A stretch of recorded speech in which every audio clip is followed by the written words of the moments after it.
Bienvenidos a nuestro tercer programa de Susurros Jurídicos.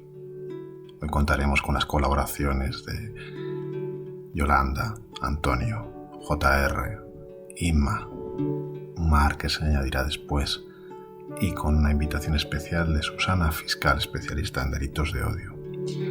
Susana, que además es tuitera, tiene un perfil con más de 20.000 seguidores que se llama Perdona, soy artista.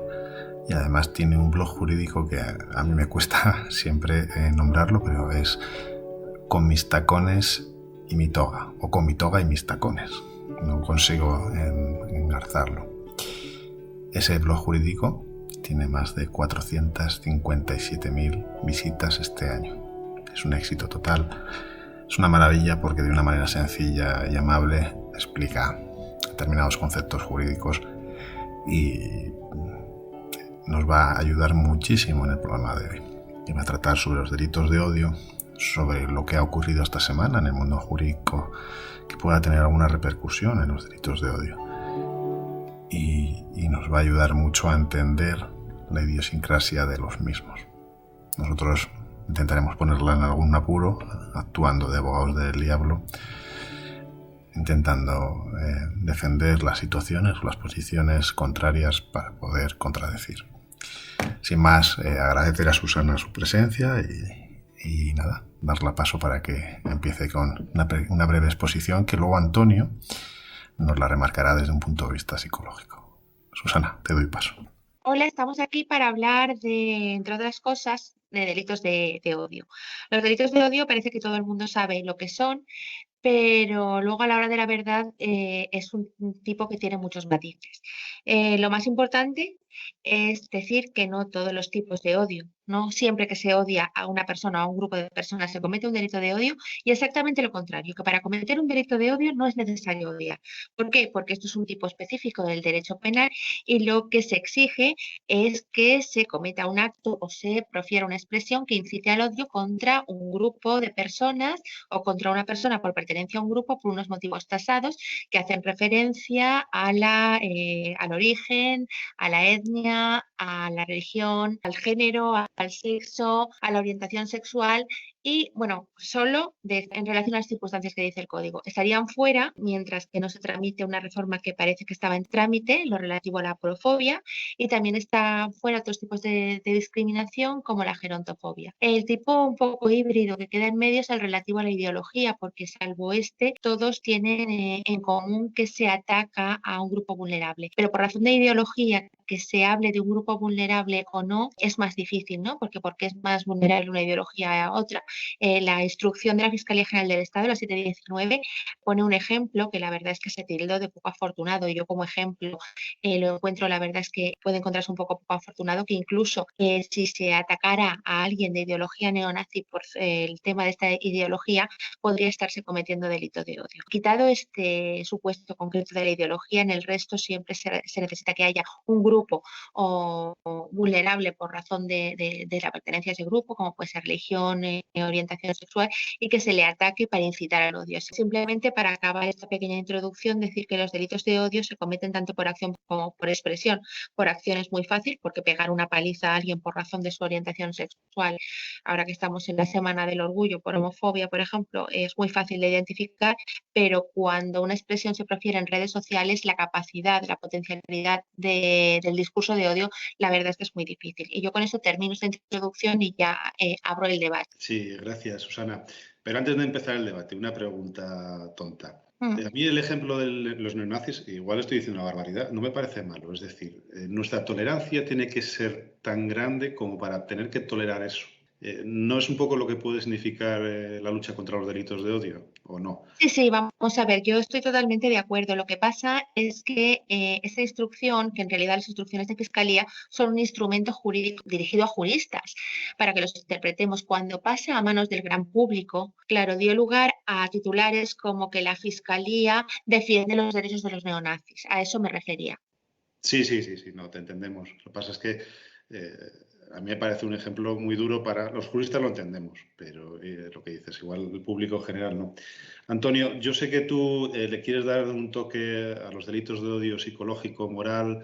Si quieres te doy paso y nos explicas un poquito cómo lo ves tú. Ahora tienes que activar el micrófono, ¿vale? No sé si me oyes, Antonio. Ahora, Guille, ¿verdad? Vale.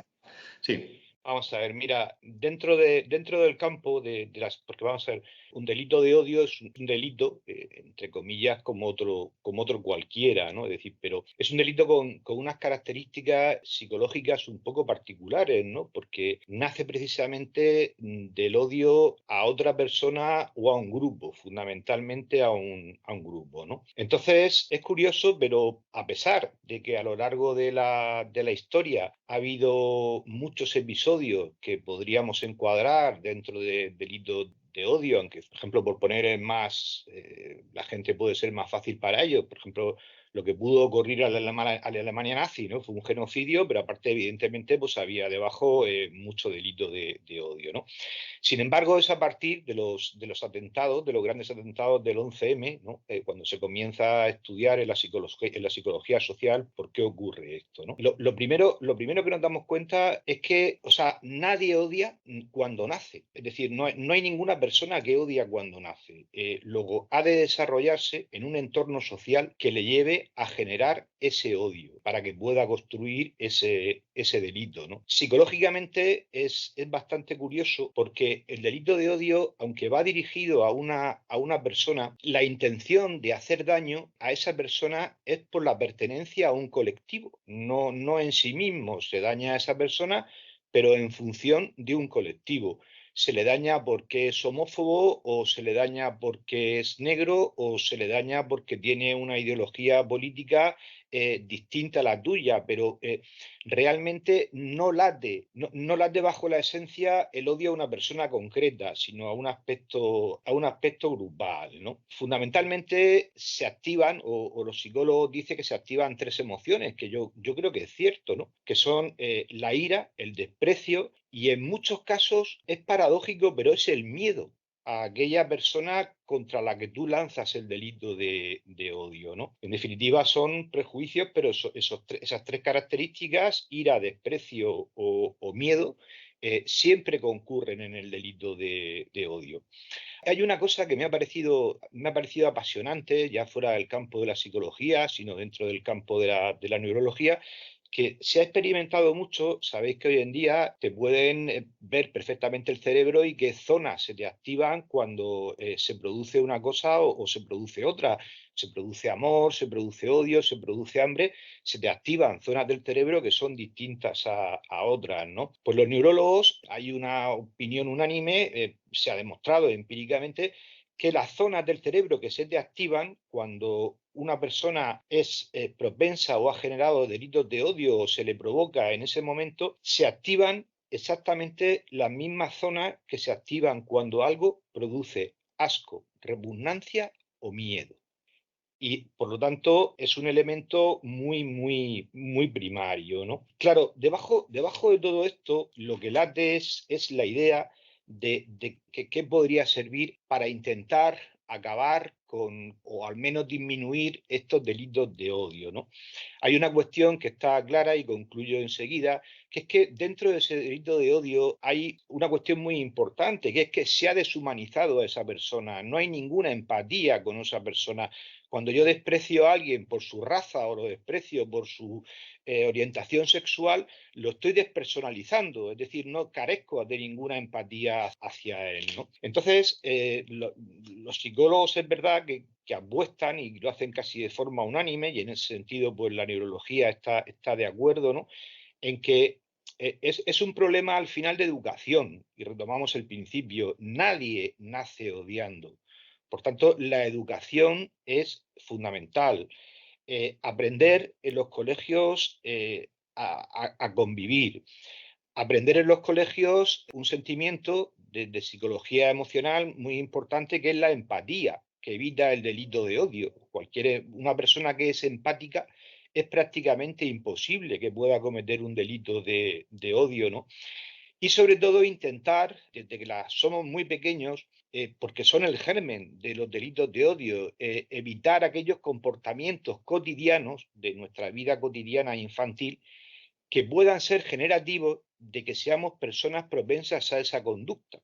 Luego, en definitiva, al final, resulta que lo más importante sería desde un principio la educación, ¿no? Sabes que ha habido intentos con educación para la ciudadanía, que ha sido imposible o tal, pero quizás sería muy importante alguna forma de arbitrar en los colegios, alguna forma de entendimiento de todo esto, de convivencia, de derechos, para que fueran evitables, aparte de otras cuestiones, estas que son los delitos de odio. Yo recuerdo cuando estudiaba en el colegio que había una escala, una pirámide de educación, que decía que el colegio educa en un 20 o un 30% y el 70% es la familia. Eso nos lo enseñaron en el colegio y recuerdo que se me quedó grabado, es decir, la mayoría de la formación y la educación que recibes la recibes de la familia.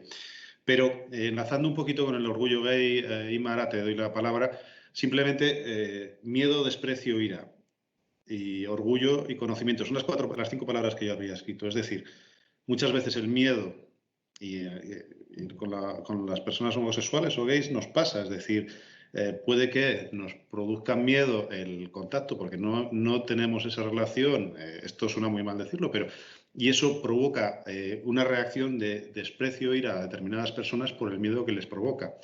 Y eso, ¿cómo se combate? Como decía Antonio, con formación, con conocimiento. Yo creo que los homosexuales, el Día del Orgullo Gay ha hecho mucho bien en el sentido de que ha provocado un conocimiento de lo que es el movimiento, de lo que sufren, de cómo es, y les hace sentirse orgullosos y sacarlo más a la vista. Yo no sé, Inma, enlazo con eso para que tú me hables un poquito más de todo esto que seguro que... A ver, mira, enlazando, precisamente voy a empezar por lo que has terminado tú, porque el tema del Día del Orgullo Gay o darle visibilidad al colectivo sí creo que ha hecho mucho y creo que aún nos queda mucho camino, pero eso me está recordando a una cosa que ha pasado esta misma semana.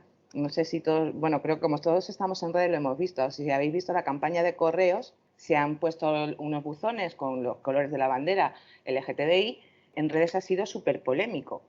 Ha sido, para mí, sorpresa, muy polémico. No me parecía que tuviera mucho sentido. Claro, cuando ves que algo no tiene sentido, no sé qué hacéis vosotros, pero yo, bueno, pues me pongo a ver las opiniones de todo el mundo.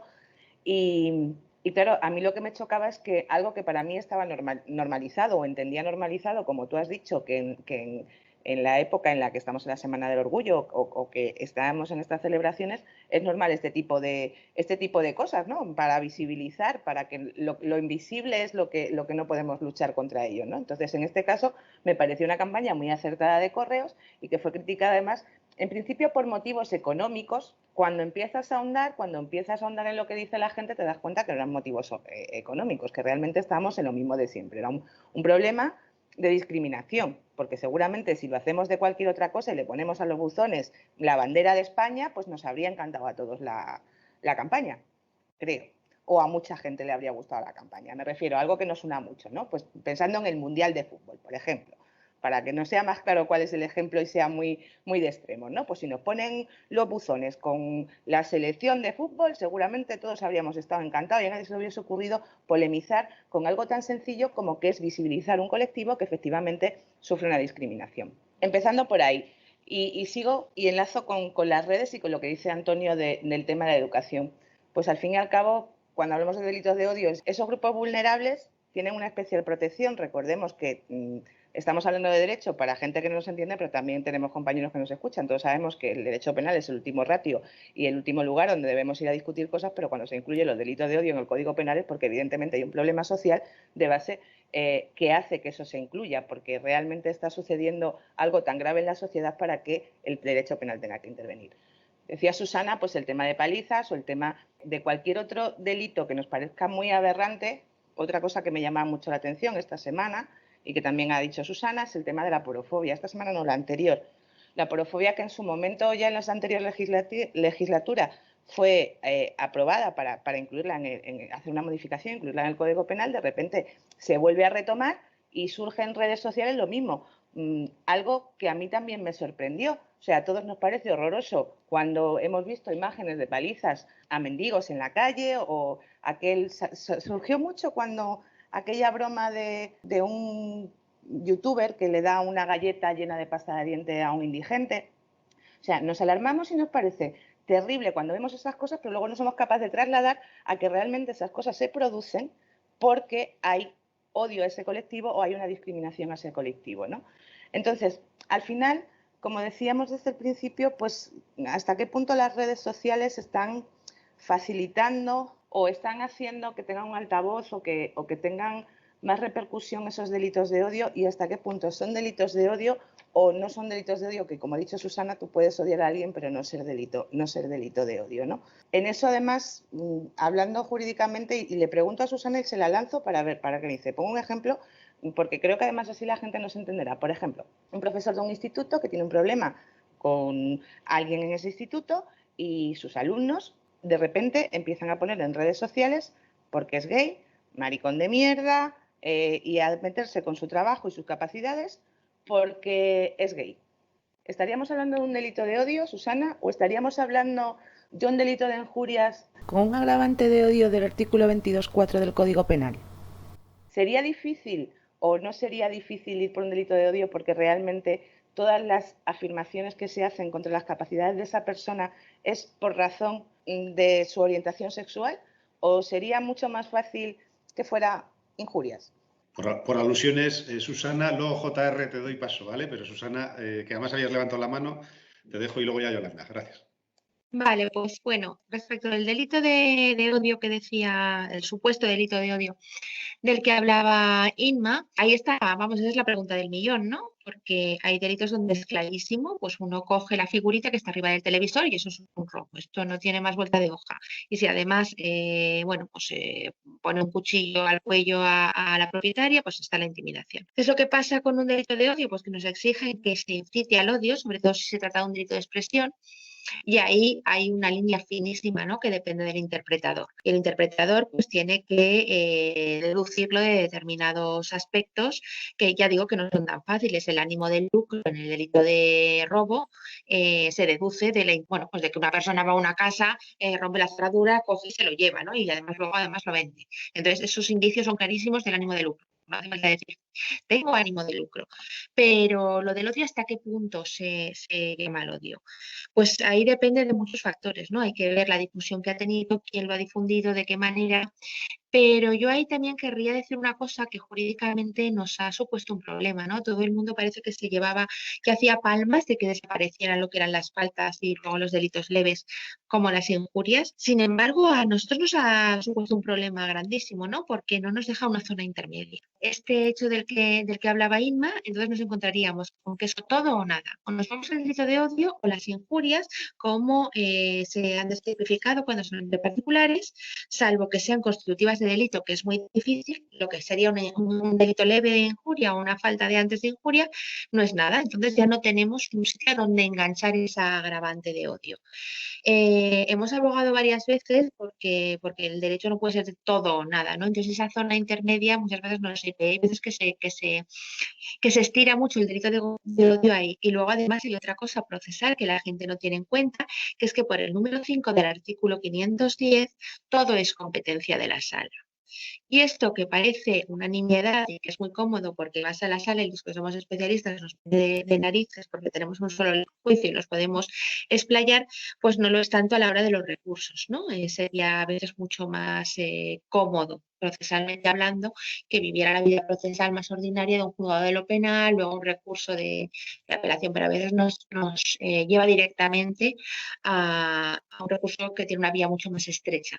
Sí. Y bueno, yo con esto termino porque si no, no os dejaré hablar. Vale, pues JR, yo creo que te doy paso a ti, pero yo soy de los que echa de menos muchísimo los juicios de faltas. Yo no sé es tú, pero para mí era una solución rápida, ágil y que tenía un pequeño carácter sancionador, pero un fuerte carácter corrector. No sé qué opinas. Los juicios por delitos leves siguen existiendo. Lo que pasa es que es verdad, como dice Susana, que se han restringido mucho la materia para ese tipo de juicios. A mí, con los delitos de odio, lo que sí que veo, uniendo un poco lo que habéis dicho anteriormente, es que, y como los que estamos aquí, todos estamos en redes sociales, mayormente pues en Twitter, ¿verdad? Otras redes también. Decía antes, Inma, que las redes sociales que sí eran un altavoz para los delitos de odio. Yo creo que las redes sociales es una proyección de lo que es la sociedad, de lo que somos nosotros, ni más ni menos. Es decir, lo que podemos ver en un bar tomando un café y lo que escuchamos, o lo que incluso podemos hablar o podemos comentar en una reunión familiar más íntima. Lo que pasa es que en la red social lo hacemos de una forma pública y notoria. Y sinceramente también yo tengo ciertas dudas, ¿no? Porque veo en redes sociales pues muchos comentarios de todo tipo, y se tiende a calificar como delito de odio cualquier tipo de expresión, cualquier tipo de idea. Y lo que es objeto de castigo, desde luego, en los delitos de odio, pues no puede ser exclusivamente la expresión de una idea, sino cuando se haga de modo que incorpore una provocación al odio, a esa discriminación, a la violencia, que se infrinja lo que son los valores constitucionales de lo que es la dignidad humana, la no discriminación por causa de nacimiento, raza, sexo, etcétera, ¿no? Es decir, cuando choca directamente con los valores de derechos fundamentales protegidos por la Constitución.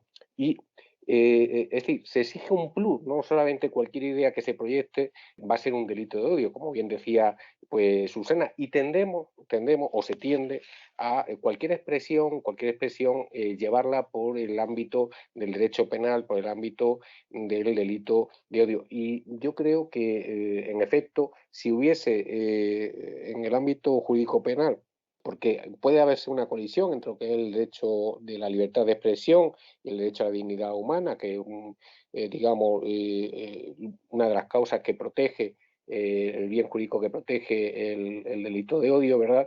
Pues posiblemente nos encontremos con ciertos caracteres que nos dan lugar a que entendamos que hay delito de odio cuando realmente no hay un delito de odio, sino estamos ante un ámbito de libertad de expresión desafortunado, que a lo mejor tiene encuadre en otro tipo jurídico, pero no en el tipo de delito de odio. Sí, Yolanda, te voy a dar la palabra, pero esta semana nos hemos encontrado con el famoso vídeo de un tirador en un campo de tiro metiendo tiros a fotos de políticos. Entonces, no sé si tú quieres opinar sobre eso o si no, luego lo pasamos y lo introducimos para luego, ¿te parece? Tú terminas con lo que me querías exponer ahora y luego pasamos, si queréis, a analizar eso desde un punto de vista jurídico, igual haciendo un poco de abogados del diablo todos y Susana haciendo un poco de fiscal. Entonces, a ver qué opinamos, ¿vale? Yolanda, te doy la palabra. Sí, no, lo que os iba a comentar es que, aparte de todo lo que habéis hablado, yo creo que en todos los delitos de odio hay un componente también de grupo de apoyo, porque una persona sola en un momento determinado, todo lo que estáis hablando de las redes sociales, es como que se van viniendo arriba a medida que hay un grupo cada vez más fuerte que va apoyando lo que él opina, remachando, pues sí, tienes razón, y además esto, y además lo otro, y además lo de más allá. Y es que, no sé si fue ayer o antes de ayer, leí una frase que es que se engaña más fácil a un colectivo que a una sola persona.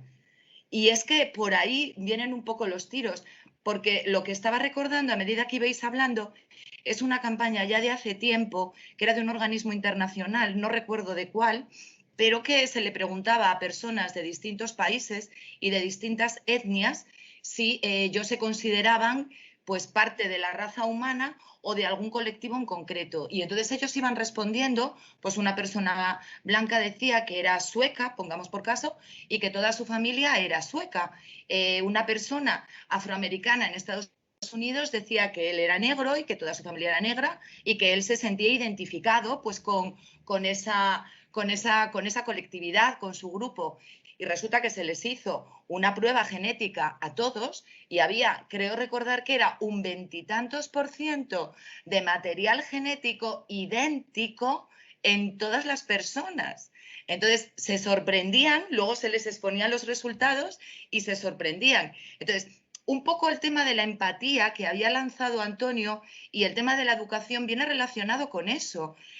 Tú, si crees que estás haciendo algo a tu mismo grupo, no lo haces. y luego el apoyo de todos los que tienes de coreo, de detrás, del amado líder, sí, tal, no sé qué, y reforzándote en esas pequeñas barbaridades que se te van ocurriendo, al final se genera una bola que es inhumano totalmente, pero inhumano. Yo considero que estamos hablando de un tipo de delitos que a mí me parecen inhumanos, aparte de la calificación jurídico-penal y todo lo que queráis, porque me parece que es ante todo, atentar contra una persona por el mero hecho de ser de otra etnia o de otra ideología sexual o de otra ideología política. Entonces, creo que efectivamente, como apuntó, creo que fue, no sé si fue Antonio o fue Susana, esto se cura con educación. Y lo hemos dicho 50.000 veces con el tema de la violencia de género, con el tema de otro tipo de delitos como es este, que aquí la base es la educación, sin más. Gracias, Yolanda. Susana, te voy a abrir dos vías. Una, la de las fotos, y luego, hace años yo estudié, ahora no me acuerdo exactamente cómo se llamaba, creo que era Proyecto Gronholm o algo así, que eran un grupo de personas que las encierran en una sala y unos hacen de policías y de celadores y otros de prisioneros, ¿no? Y cómo se ve a partir de una serie de horas cómo van evolucionando los roles de los policías contra los otros, cómo van maltratando y cómo la fuerza del grupo o les obliga o les induce a cometer actos salvajes, cuando eran personas totalmente normales. No sé si habéis oído hablar de eso. Sí, si no acabó fatal. Es que además acabó fatal. Se terminó eliminando el proyecto. Eran institutos, no sé si hay más de uno en Estados Unidos, y se terminó eliminando el estudio por eso. Sí, eso es un estudio que ahora no me acuerdo el nombre, lo buscaré para verlo. Pero a mí me impresionó mucho esa reacción, que al final es la reacción del grupo, que hablando del 11M y estas cosas, también vi un estudio donde había un incendio, o sea, provocaban un incendio en un restaurante, pero pactado, ¿no? Y entonces había dos parejas que no lo sabían y durante el incendio empezaba a salir humo y nadie se levantaba. ¿A dónde quiero llegar? Estos en Twitter, en las redes sociales, te haces fuerte porque ves que el grupo insulta, porque ves que el grupo se mueve en una dirección y te crees capacitado, te crees legalmente o moralmente influenciado como para poder hacer lo que los demás hacen porque les parece normal. Entonces, lo del incendio resulta que nadie se levantaba y los dos que estaban allí, que no sabían nada, no se levantaban porque no veían a la gente levantarse. Entonces me pareció muy curioso. Pero si quieres enlazamos con eso y si quieres con lo de los tiros a las fotos de los políticos. Sí, vale, pues nada, empezaremos por lo de las fotos, que es la candente actualidad. Y la verdad es que, bueno, voy a hacer de fiscal, pero de fiscal a medias o de fiscal fina. ¿Por qué lo digo? Pues porque lo primero que se te mueve, ¿no? Es decir, bueno, pues esto está claro, que es un delito de odio. Bueno, vayamos por partes. ¿Estamos hablando de ideología o estamos hablando de represalias? Porque a lo mejor no estamos hablando de dirigirnos a alguien por razón de su ideología, sino porque están en el gobierno sean por lo que sea, con lo cual eso es lo primero que en cuanto al tipo legal me plantea. Lo segundo, ¿eso incita al odio o es simplemente una gamberrada, entre comillas, que comete una persona?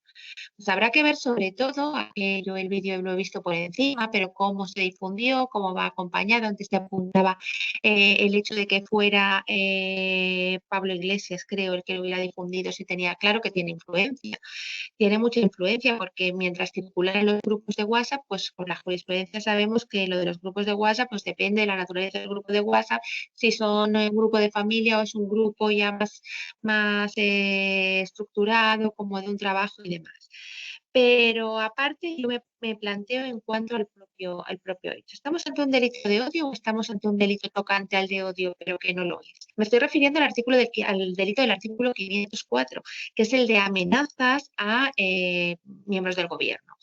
En este caso, salvo el caso de Echenique, si no recuerdo mal, todos aquellos cuyas fotos aparecían como Diana, Irene Montero, Pedro Sánchez y demás, son miembros del gobierno. Entonces, a lo mejor estamos en ese tipo y no estamos en el delito de odio tal cual, porque parece que todo es muy fácil irnos por el delito de odio. Este no está dentro del capítulo de los delitos que en realidad no se llaman delitos de odio, sino delitos cometidos con ocasión del ejercicio de los derechos fundamentales.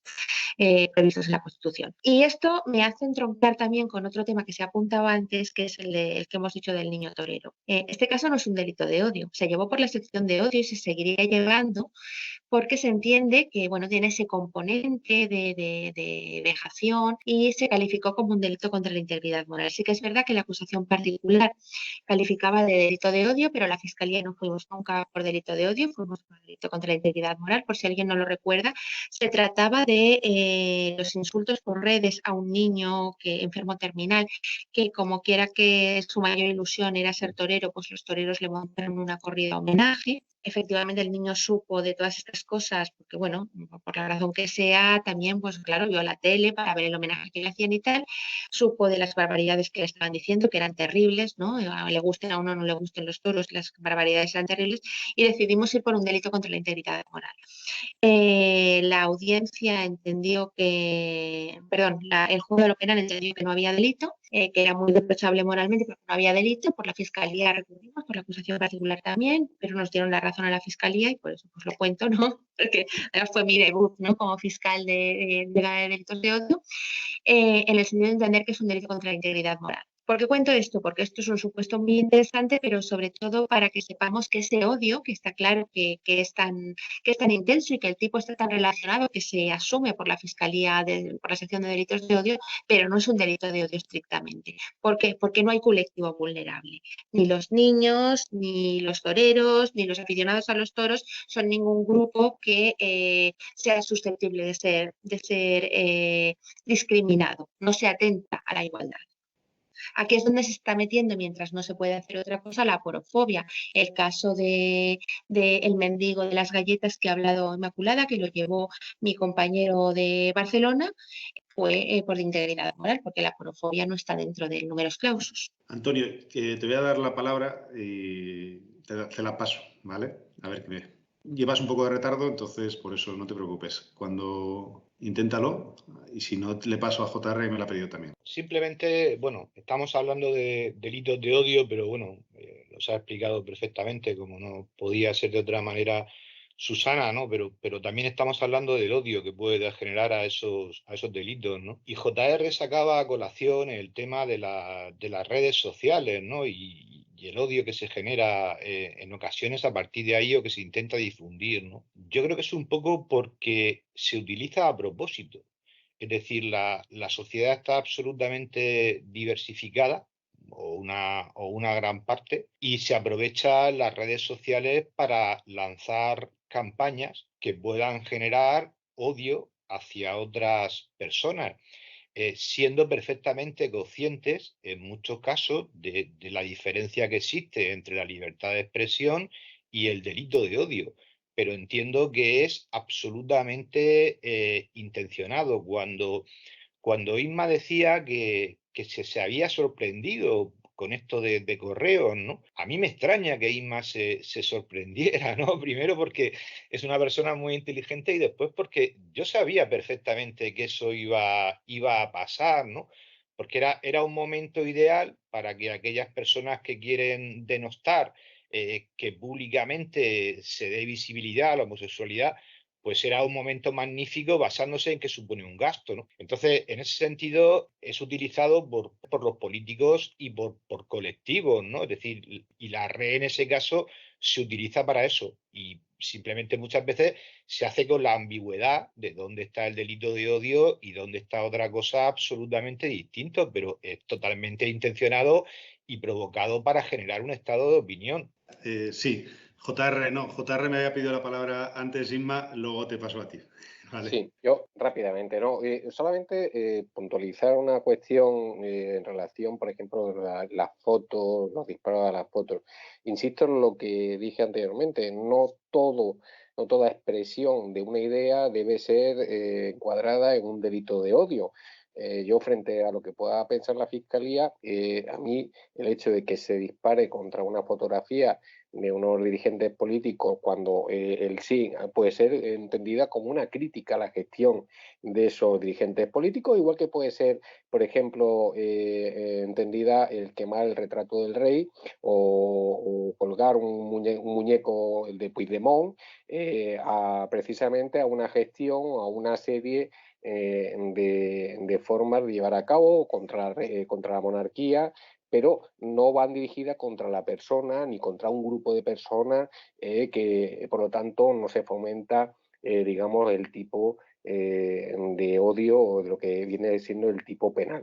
Insisto, es que muchas veces lo que es la libertad de expresión hay una línea muy fina que puede rozar con lo que es el delito de odio y se viene a determinar qué es delito de odio. Yo, por ejemplo, en las cuestiones de los tiros, desafortunado, por supuesto, no lo comparto en absoluto, faltaría más, pero sinceramente creo que a priori no hay un delito de odio. Y después, respecto de la intencionalidad de una posible amenaza que también señalaba Susana, pues así a priori tampoco veo que pueda entenderse la intencionalidad de una amenaza contra los miembros del gobierno. Yo creo que simplemente a mí lo que me ha proyectado, a mí personalmente, y desde luego no se puede entender que yo personalmente tengo una ideología cercana a esas personas, es que lo que hacen es una crítica a una gestión dentro de las circunstancias de pandemia y que están criticando la gestión llevada a cabo por miembros del gobierno principalmente. Sí que es verdad que hay una figura más allá del gobierno que es Echenique y por lo tanto pues no veo esa tipicidad. Por lo tanto, insisto que los delitos, no toda expresión es un delito de odio, aunque pudiera parecerlo. Sí, yo, ante lo que dice JR, yo si fuese el abogado de la defensa iría más por la difusión, sobre todo por la difusión. ¿Qué voluntad de difundir ese vídeo? O si era un vídeo entre amigos y ha salido de un móvil y se ha ido de madre, porque además el que lo difunde es el vicepresidente. Es curioso, no sale a la luz por otro lado, o esa es la sensación. Esa sería mi línea de defensa, la básica, y luego hablaríamos de las demás, que las copiaría de lo que me habéis dicho, ¿no? Pero bueno, Inma, habías pedido la palabra. Bueno, contestando un poco a Antonio, gracias por lo inteligente, Antonio. A ver, cuando he dicho me sorprende hasta cierta medida. Como todos nos conocemos y además estamos en redes, también nos conoce mucha gente de la que nos oye, que yo lucho por la igualdad, es algo que creo que no tengo que explicar porque lo hago todos los días, y que cuando hablo de delitos de odio, pues también me parece, como ya he dicho antes, un problema de igualdad o de desigualdad, y por lo tanto también entra en mi campo. Me sorprende, claro, dentro de eso veo mil cosas al cabo del día y bueno, lo que nos llegan a decir a los que estamos en redes cuando hablamos de esto, pues ¿qué os voy a contar a vosotros? Lo de los trolls. Pero sí que me sorprendió la repercusión que tuvo, pero quizás porque quiero ser una ilusa, o sea, quiero pensar que estamos en un paso más adelante ya de todo esto. No sé si esta pandemia es una de las cosas que estamos hablando mucho estos dos programas de la pandemia. No sé si esta pandemia nos ha hecho un poco retroceder en igualdad, retroceder en derechos. Desde luego, en violencia de género ya lo hablamos en otros programas, creemos que así ha sido. Hablamos también del tema de mujeres y trabajo y demás. Creo que quizás en esta parte también, porque como que mi sensación es que se ha radicalizado todo mucho y que se utiliza mucho la excusa de la situación de crisis en la que nos encontramos para criticarlo todo, o como estáis diciendo, que desde las redes sociales, desde algunos grupos, se utiliza cualquier cosa para promover pues hacia otras ideologías pues unos movimientos que también al final tienen que ver esa relación o no con colectivos vulnerables que son los que son objetivo al final de delito de odio, ¿no? Por eso mi sorpresa es que me parecía algo muy nimio para darle tanta importancia, ¿vale? No veo por otro sitio la sorpresa. Y volviendo un poco y retomando, cuando hablamos de delito de odio, y aunque me voy a poner un poco quizás más, no me voy a poner técnica porque aquí no hablamos técnico, pero sí vuelvo a lanzar una reflexión y para Susana y a vosotros también. Yo no sé si cuando os llegan al despacho o cuando os ha llegado al despacho algún tema de ese tipo, como el ejemplo que yo he puesto antes o cualquier otro, la gente viene muy convencida de que es un delito de odio. O sea, todo lo que se hace contra un colectivo tal es un delito de odio. Y a mí me cuesta mucho trasladar pues lo que estamos hablando, que no es lo mismo odiar a alguien que generar odio contra un colectivo. O sea, esto, así dicho, es muy sencillo, pero explicarle a alguien que te viene a un despacho pues eso, el ejemplo que yo he puesto es un ejemplo que yo tuve en mi despacho. O sea, que realmente fue así. Y me costó mucho hacer entender que por mucho que yo quisiera y entendiera que había un trasfondo que podía ser, yo entendía que lo que se había hecho tenía que ver con la difusión en redes que se hizo, porque se hizo a través de Instagram, en un ámbito de trabajo circuló por un montón de sitios, tenía mucho más que ver eso y tenía que ver mucho más quizás con la moral que con un delito de odio, ¿no? Y luego otra parte que también me parece muy importante, que creo que todos estamos señalando, pero que no terminamos de ponerle el nombre y que siempre estamos hablando de la fina línea, en estos delitos es muy importante la prueba y esta parte también es muy difícil de trasladársela a quien llega o a quienes tenemos que trabajar con delitos de odio. Susana más que ninguno de nosotros, ya que es fiscal especializada, pero bueno, además a nosotros cuando nos llegan a los despachos, la prueba para acreditar este tipo de delitos me parece que es la gran complicación en estos temas. No sé si coincidís conmigo o no coincidís en lo que estoy diciendo. Sí, Susana, te voy a dar paso. La prueba es complicada, muy complicada, y muchas veces tenemos que echar para atrás el asunto si no tenemos más prueba.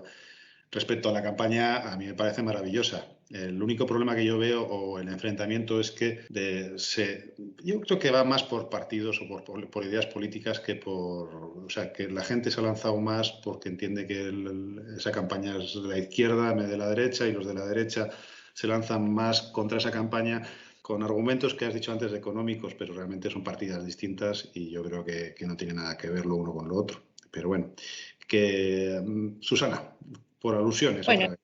exacto. Bueno, empecemos por lo último que ha dicho Inma, que es lo relativo a la prueba. La prueba es realmente un problema doble porque hay que probar la intención, lo cual es la prueba diabólica por excelencia. Hay que inferirla de otras cosas, ¿no? He puesto antes el ejemplo de que el ánimo de lucro se prueba con mucha facilidad, sin embargo, el ánimo de incitar al odio ya cuesta mucho más. Y luego tenemos otra cosa que está íntimamente relacionada, que es la prueba tecnológica. No olvidemos que, bueno, que nuestro derecho no está preparado con esa ley de enjuiciamiento criminal del siglo XIX para las realidades, por más que le metan parches y que luego además las redes sociales, Facebook o Twitter, colaboran entre 0 y -10. O sea, tú te pones muy chula de voy a mandarlo a Silicon Valley y en Silicon Valley sí, te responden, te dicen que eso es ejercicio de la libertad de expresión y como no sea unas tetas al aire o alguien que le están matando a alguien, no te dan ningún dato. Con lo cual, pues tienes que ir a otras cosas como la dirección IP y demás, que no siempre se saben, ¿no? Quién se ha abierto esa cuenta. Eso en cuanto a la prueba. Luego también en cuanto a lo difícil que es explicar que esto no es delito de odio, esto es incluso las fuerzas y cuerpos de seguridad. Yo os puedo compartir un ejemplo que hace nada, durante la pandemia, vinieron de la Guardia Civil a traer, no, es que esto es muy importante tal, y eran unas injurias a un guardia civil. Claro, explicarle a esta persona y ser de algún grupo especializado, que esto no es delito de odio, claro, si la gente que trabaja en esto no se puede, pues imaginemos a un particular, ¿no? Y luego la cantidad de veces que tenemos que oírnos o que leernos en redes. ¿Y dónde está la fiscalía cuando pasa esto? Pues la fiscalía está en su sitio, haciendo lo que debe hacer, que es respetar el principio de legalidad, que a veces cuesta porque el hígado te pide, ¿no?, actuar. Esto es todavía más duro cuando es un grupo, ¿no? Pues una asociación de derechos LGTBI, de antigitanismo, demás, que bueno, se sienten, si el hecho les dices que no es delito porque, bueno, porque está dentro de la libertad de expresión, se sienten como si les estuvieras defraudando, ¿no? Y es muy difícil explicarlo. A mí me gusta mucho intentar utilizar la vía intermedia, ¿no? Decirle, bueno, pues esto no es delito, pero es una infracción administrativa, vamos a ponerlo en conocimiento de determinado organismo para que no se vayan de fiscalía con la sensación de que no hemos hecho nada. Y ahora quería irme a otro tema que también se ha sacado a colación, que es el de la difusión. Me acordaba al respecto del tema que no es exactamente delito de odio, pero es primo hermano por la naturaleza, que es el enaltecimiento del terrorismo. En el caso del concejal Zapata, en Madrid, que la verdad es que le costó el puesto que tenía dentro del Ayuntamiento de Madrid, esos tuits que hizo insultando a Irene Villa, cuando la propia Irene Villa dijo que no se sentía insultada. Estos tweets eran de 4 años antes de cuando se sacaron a la luz y nadie los había visto. ¿Cómo vamos a enaltecer algo, a difundir una idea si nadie ¿Quién la difundió en realidad? La difundió el periodista que estuvo haciendo una saca en su tele y sacó esos tweets de hace 4 años. Al final, esto se archivó, pero bueno, esta persona pagó por hacerlo. Desde luego que me parece de un gusto lamentable, no estoy defendiendo que se hagan estas cosas, pero sí que es verdad que a veces la difusión la hacemos, quien lo hacemos público de otra manera, porque si no, no hay difusión. Si una cosa tú se la mandas a tu hermana en WhatsApp y por lo que sea tu hermana la publica en Facebook, aquí no te pueden acusar de estar difundiendo, por más que sea una barbaridad. Si queréis, damos un giro, ¿vale? Porque Susana el otro día colgó, estábamos hablando de qué temas hablar esta semana y se nos adelantó porque nos colgó el 21 de junio un tuit sobre los chascarrillos jurídicos o los errores más típicos. Me estaba riendo porque lo estaba revisando ahora hace un ratín y una de las cosas es que dices que son muy curiosas, la de si te cae una pena de menos de 2 años no entras, si tienes más de 70 años no entras en la cárcel, cosas de esas.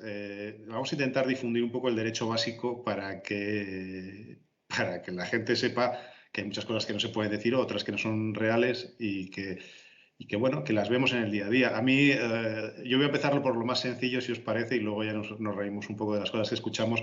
Estoy aburrido de escuchar en los programas de televisión lo de te voy a meter una denuncia civil o te voy a meter una querella civil. Entonces, un poquito de eso, todos lo hemos vivido. A mí me han pedido la viruta varias veces.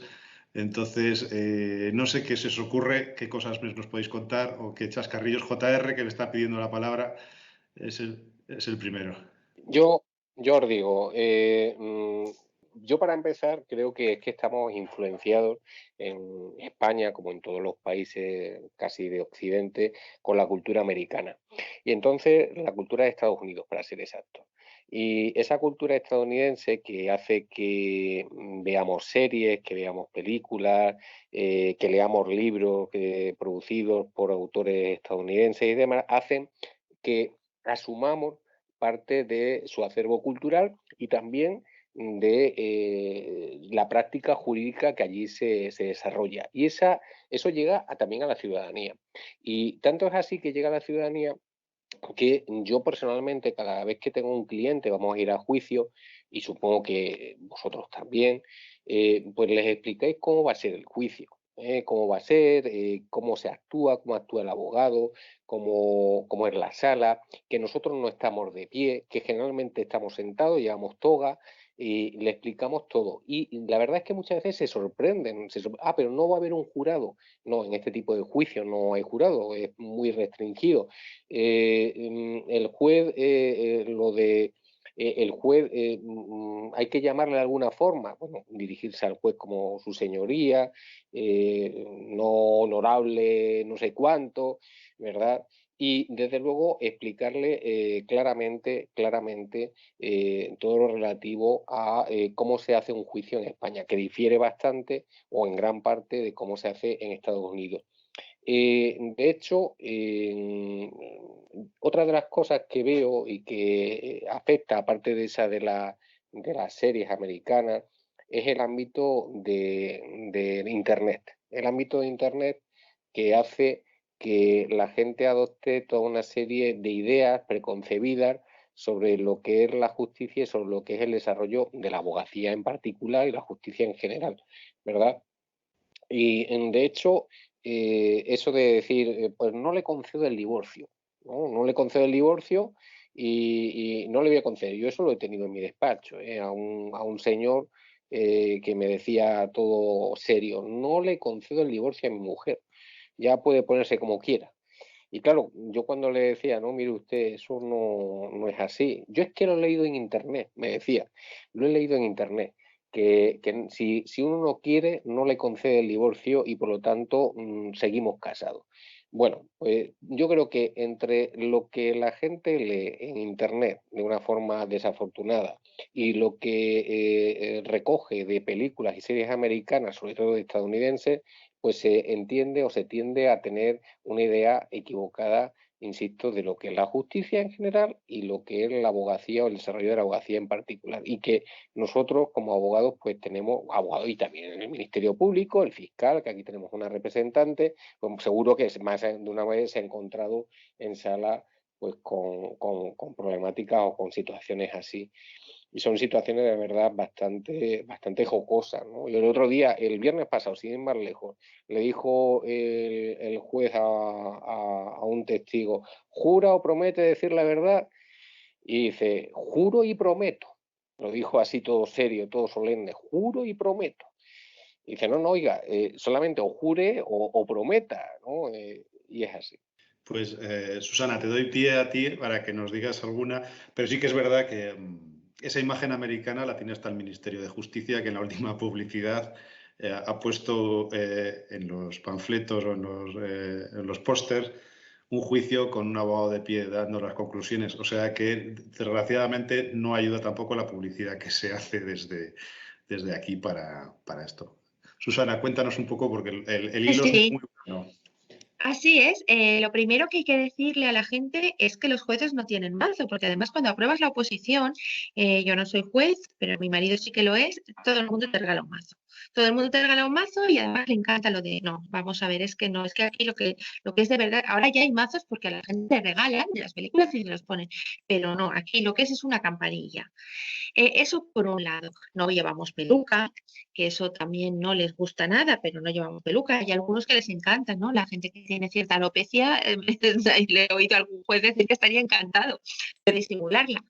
Pero yo la verdad es que mis preferidas, que bueno, no sé si puse alguna de esas en el hilo, ¿no? Porque seguramente seguirá. La que siempre me cuesta mucho de explicar es una que me afecta personalmente, que es decir lo que es un fiscal. La gente se cree que somos gente malísima y nos dedicamos queremos ser fiscales del distrito y luego ser gobernadores del estado, y B, que queremos acusar a cualquier precio porque eso es lo que, cuando les explicamos lo del principio de legalidad y los vulnerables y eso, no les mola lo más mínimo. Y luego, también otra cosa, que eso ya es un prurito personal, cuando les explicas, no, es que soy lo mismo que un juez, mi categoría es la misma, no, pero es que el juez es más, no, es que soy lo mismo. Es que mira, verás, el estatuto dice que en honores, tratamientos, la toga, no, es que él es más. Cuando dices narices, es que cobro lo mismo y dicen, bueno, entonces igual va a ser que sí, ¿no? Ya si les dices que en ocasiones cobras más, ya los dejas totalmente descolocados. Y ahora va mi preferida de todas estas cosas, es que viene en muchos programas, esto que se le dice una a otra. Te voy a poner un alejamiento. Y vienen y me dicen, es que le he puesto un alejamiento. Digo, mira, usted no ha puesto nada, que esto lo pone el juez o no lo voy a... O le he quitado el alejamiento y vienen porque han quebrantado, porque están convencidos que ellos han quitado el alejamiento. Pero y cuando alejamiento me llaman que le he puesto un auto de escarmiento, es que a mí me encanta. Yo no puedo aguantarme la risa. Hay veces que me tengo que contener y hacer un ejercicio importante de respiración. Y bueno, ahora con la mascarilla aún podemos disimular un poco más, pero la verdad es que cuesta mucho. Pero lo del autodescarmiento, pero esto, aparte de la cultura audiovisual americana a la que he hecho referencia muy acertadamente JR, vamos a ver, lo que llamo yo todología o el cuñadismo es importantísimo. Yo tengo gente que me ha preguntado algo y le he dicho, esto es así. No, es que no es así, es que me ha dicho mi vecino del quinto. Bueno, ya, pero es que su vecino del quinto no trabaja en juzgado. Pero es que él sabe mucho y me lo ha dicho. Bueno, pues mire, vaya a ser su vecino del quinto a ver si le lleva el asunto. Y esto lo vemos a diario, tener que discutir con gente que les está diciendo ya cuando la que lo ha dicho es Belén Esteban o Jorge Javier Vázquez, pues ya muérete, pero está pasando. Pues bienvenida Mar, que acaba de conectarse, pero estamos hablando de chascarrillos de los juzgados. Ahora te dejo, le voy a dar la palabra a Antonio, que está por ahí, y Mar, en el momento que puedas te conectas, y si no tienes micrófono, que creo que me lo estás gesticulando, pues lo dejamos para otro momento. Antonio, que te he tenido un poco ahí apartado, cuéntanos si estás por ahí. Sí, lo que me encanta y además me parece muy divertido porque me ha pasado últimamente bastante, es lo de ya se pondrán en contacto con usted mis abogados. O sea, como si fuera a tener uno un pelotón de abogados que viene encima, ¿no? Es decir, cuando yo, le digo, bueno, no podemos llegar a un acuerdo, ya establecerán contacto con usted mis abogados. Y eso también viene un poco de la cultura americana o de la cultura del periodismo más básico. No vamos a nombrar ningún programa que puede haber, ¿no? Y sí quería concluir con una cosa que es que yo creo que es muy importante, ¿no? Porque aquí hablaba JR y ahora hablaba Susana de la difusión del derecho. Y yo creo que es muy importante, se ha debatido mucho, pero es muy importante, no tanto con los abogados, que nadie ha entrado en eso, pero es muy importante que los fiscales y los jueces hagáis o hagan los hilos, estos que venís haciendo, en que explican las cosas, porque la gente fundamentalmente se queda con la opinión, más que de un abogado o de un profesional, de un tertuliano. Es decir, un tertuliano puede analizar una agravante en un programa de Telecinco, no vamos a nombrar ninguno, en la sentencia de la manada. Oye, y ya puedes explicarle al día siguiente, en otro caso similar, a un cliente que realmente te cuesta, ¿no? Entonces yo creo que ahí hay un déficit no solamente que es importante, sino que además es preocupante, porque realmente la gente, el derecho que aprende o la noción que tiene es lo que escucha en las tertulias.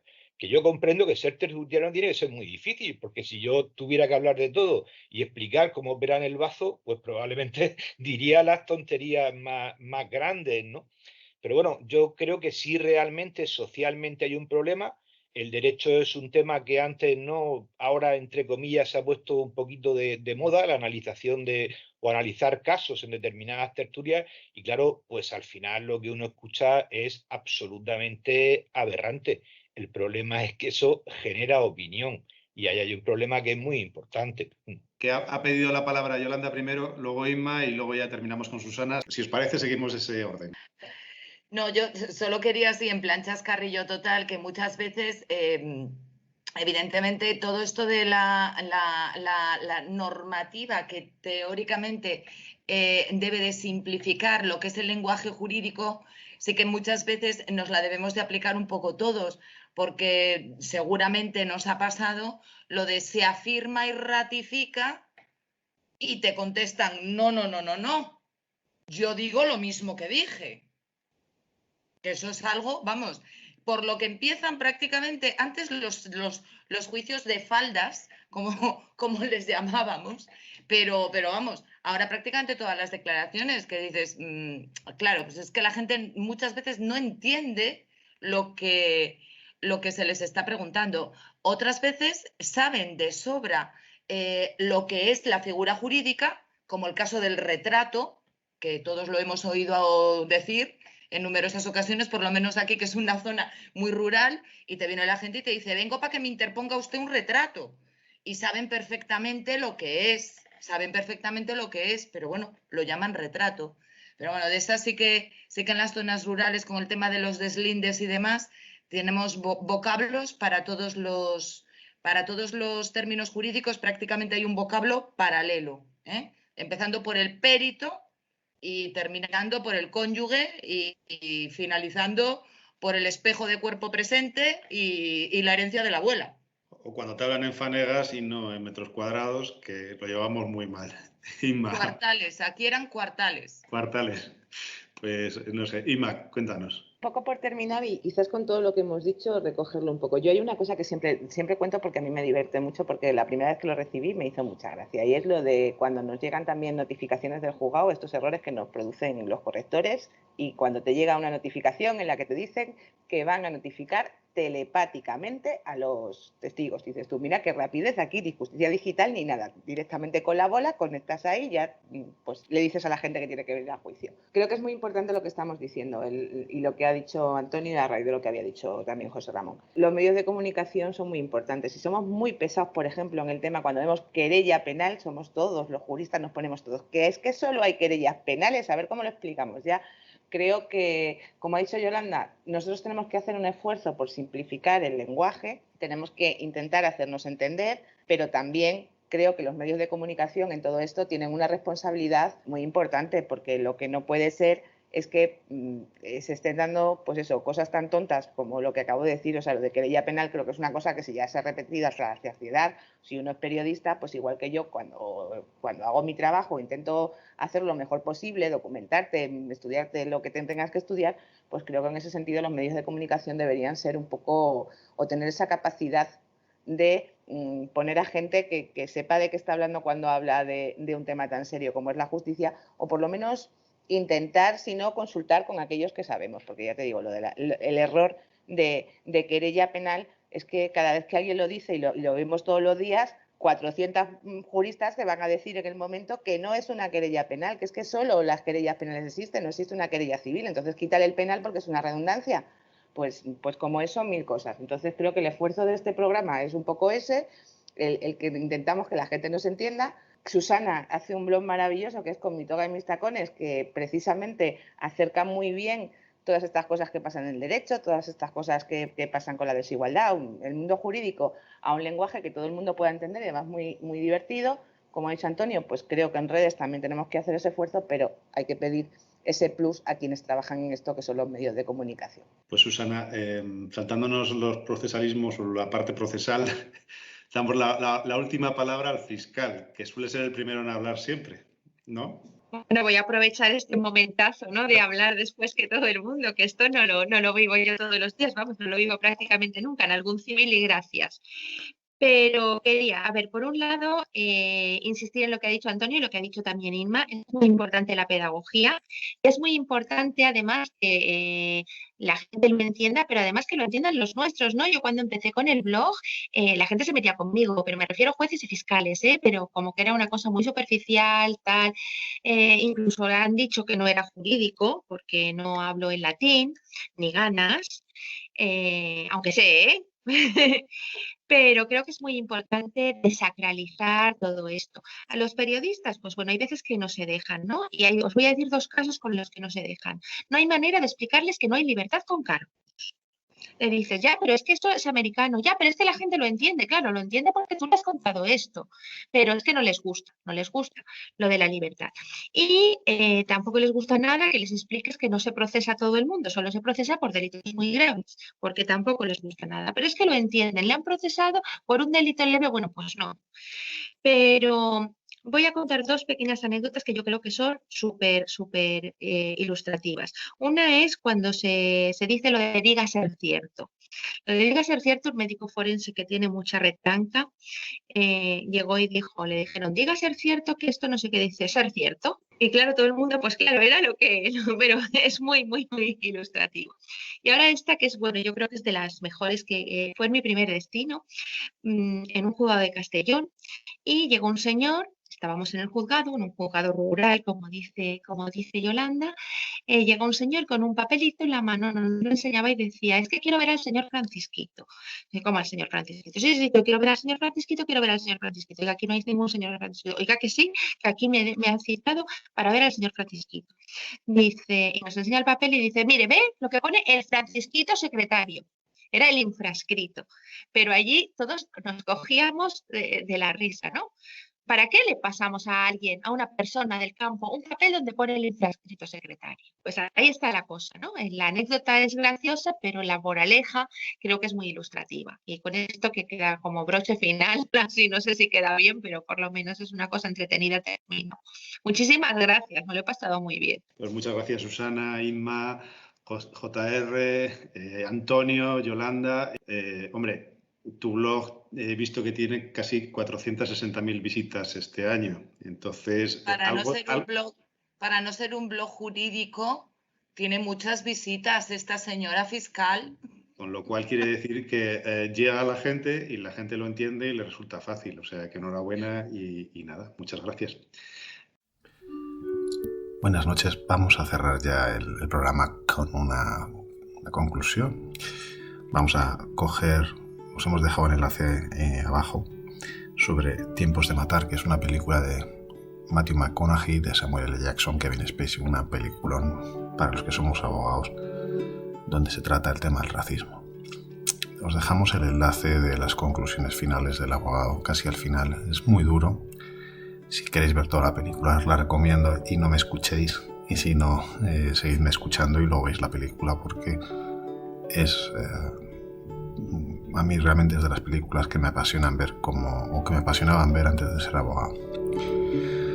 Básicamente él en las conclusiones finales, yo voy a hacer el mismo ejercicio con vosotros si queréis.